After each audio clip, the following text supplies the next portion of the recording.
ইসরায়েলের সঙ্গে ১২ দিনের সংঘাতের পর যুদ্ধবিরতিতে থাকা ইরান এবার আকাশ প্রতিরক্ষা ব্যবস্থা শক্তিশালী করছে। চীন থেকে ক্ষেপণাস্ত্র কেনার তথ্য মিলেছে আন্তর্জাতিক সংবাদ মাধ্যমে। ইসরায়েলের বিমান হামলায় বারবার ক্ষতিগ্রস্ত হওয়ার পর আকাশ প্রতিরক্ষা ব্যবস্থায় ঘাটতি স্পষ্ট হয়ে পড়ে ইরানের।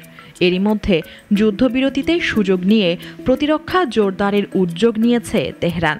আর সেই প্রক্রিয়ার অংশ হিসেবে চীন থেকে HQ-9 বা সমমানের অত্যাধুনিক বিমান প্রতিরক্ষা ক্ষেপণাস্ত্র সংগ্রহ করেছে তারা।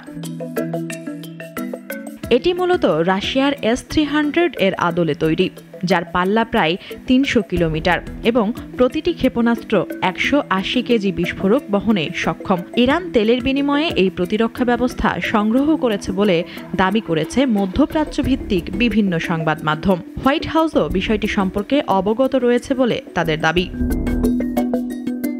২০০১ সাল থেকে ব্যবহৃত হয়ে আসছে এই ক্ষেপণাস্ত্র সিস্টেম। ইসরায়েলের সঙ্গে ১২ দিনের সংক্ষিপ্ত যুদ্ধের সময় ইরানের আকাশ প্রতিরক্ষা ব্যবস্থার দুর্বলতা সামনে আসে। রাজধানী তেহরান সহ বিভিন্ন স্থানে হামলা চালিয়ে ইসরায়েল ধ্বংস করে দেয় বেশ কিছু সামরিক স্থাপনা। এই পরিস্থিতিতে ইরান এখন দ্রুত গতিতে পুনর্গঠনের পথে, বিশেষ করে নতুন প্রযুক্তি সংযোজন এবং বিদেশি সরঞ্জাম আমদানির মাধ্যমে প্রতিরক্ষা ব্যবস্থায় আমূল পরিবর্তন আনতে চায় তারা।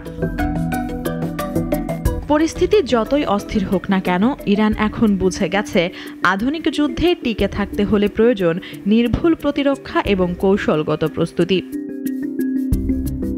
মুনিয়া জ্যোতি, নাগরিক।